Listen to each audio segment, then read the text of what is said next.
ایک نوجوان نے درویش سے دعا کرنے کو کہا۔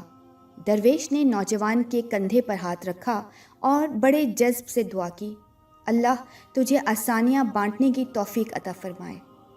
دعا لینے والے نے حیرت سے کہا، حضرت الحمدللہ، ہم مال پاک کرنے کے لیے ہر سال وقت پر زکوٰۃ نکالتے ہیں، بلاؤں کو ٹالنے کے لیے حسب ضرورت صدقہ بھی دیتے ہیں، اس کے علاوہ ملازمین کی ضرورتوں کا بھی خیال رکھتے ہیں۔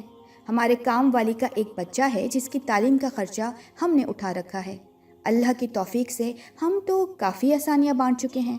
درویش تھوڑا سا مسکرایا اور بڑے دھیمے اور میٹھے لہجے میں بولا، میرے بچے، سانس، پیسے، کھانا، یہ سب تو رزق کی مختلف قسمیں ہیں، اور یاد رکھو رازق اور الرزاق صرف اور صرف اللہ تعالیٰ کی ذات ہے۔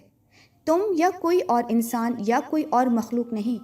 تم جو کر رہے ہو، اگر یہ سب کرنا چھوڑ بھی دو تو اللہ تعالیٰ کی ذات یہ سب فقط ایک ساتھ میں سب کو عطا کر سکتی ہے۔ اگر تم یہ کر رہے ہو تو اپنے اشرف المخلوقات ہونے کی ذمہ داری ادا کر رہے ہو۔ درویش نے نرمی سے اس کا ہاتھ اپنے دونوں ہاتھ میں لیا اور پھر بولا، میرے بچے، آؤ میں تمہیں سمجھاؤں کہ آسانیاں بانٹنا کسے کہتے ہیں۔ کبھی کسی اداس اور مایوس انسان کے کندھے پہ ہاتھ رکھا؟ پیشانی پر کوئی شکن لائے بغیر 1 گھنٹہ اس کی لمبی اور بے مقصد بات سننا آسانی ہے۔ اپنی ضمانت پر کسی بیوہ کی جوان بیٹی کے رشتے کے لیے سنجیدگی سے تگ و دو کرنا آسانی ہے۔ صبح دفتر جاتے ہوئے اپنے بچوں کے ساتھ محلے کے کسی یتیم بچے کے اسکول لے جانے کی ذمہ داری لینا یہ بھی آسانی ہے۔ اگر تم کسی کے گھر کے داماد یا بہنوئی ہو تو خود کو سسرال میں خاص اور افضل نہ سمجھنا یہ بھی آسانی ہے۔ غصے میں بپھرے کسی آدمی کی کڑوی کسیلی اور غلط بات کو نرمی سے برداشت کرنا اور اس کو نرم لہجے میں جواب دینا یہ بھی آسانی ہے۔ چائے کے کھوکے والے کو اوئے کہہ کر بلانے کے بجائے بھائی یا بیٹا کہہ کر بلانا یہ بھی آسانی ہے۔ گلی محلے میں ٹھیلے والے سے بحث مباحثے سے بچ کر خریداری کرنا یہ آسانی ہے۔ تمہارا اپنے دفتر، مارکیٹ یا فیکٹری کے چوکیدار اور چھوٹے ملازمین کو سلام میں پہل کرنا، دوستوں کی طرح گرم جوشی سے ملنا، کچھ دیر تک رک کر ان کے بچوں کا حال احوال پوچھ لینا یہ بھی آسانی ہے۔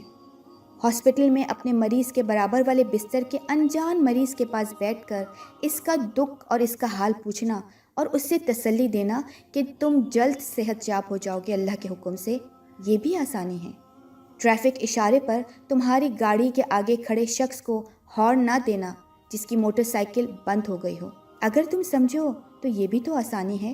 درویش نے حیرت میں ڈوبے نوجوان کو شفقت سے سر پر ہاتھ پھیرا اور سلسلہ کلام جاری رکھتے ہوئے دوبارہ متوجہ کرتے ہوئے بولا، بیٹا جی، تم آسانی پھیلانے کا کام گھر سے کیوں نہیں شروع کرتے؟ آج واپس جا کر باہر دروازے کی گھنٹی صرف 1 مرتبہ دے کر دروازہ کھلنے تک کا انتظار کرنا۔ آج سے باپ کی ڈانٹ ایسے سننا جیسے موبائل پر گانے سنتے ہو۔ آج سے ماں کی پہلی آواز پر جہاں کہیں بھی ہو فوراً ان کے پاس پہنچ جانا۔ اب انہیں تمہیں دوسری آواز دینے کی نوبت نہ آئے۔ بہن کی ضرورت اس کے تقاضا اور شکایت کرنے سے پہلے پوری کر دو۔ آئندہ سے بیوی کی غلطی پر سب کے سامنے اس کو ڈانٹ ڈپٹ مت کرنا۔ سالن اچھا نہ بھی لگے تو دسترخوان پر حرف شکایت بالکل بلند نہ کرنا اور بہت پیار سے کھانا۔ کبھی کپڑے ٹھیک استری نہ ہوں تو خود استری درست کر لینا۔ میرے پیارے بیٹے، ایک بات یاد رکھنا، زندگی تمہاری محتاج نہیں، تم زندگی کے محتاج ہو۔ منزل کی فکر چھوڑو، اپنا اور دوسروں کا راستہ آسان بناؤ، انشاءاللہ تعالی منزل خود ہی مل جائے گی۔ ناظرین، آئیں صدقے دل سے دعا کریں کہ اللہ تعالی ہم سب کو آسانیاں بانٹنے کی توفیق عطا فرمائے۔ آمین ثم آمین یا رب العالمین۔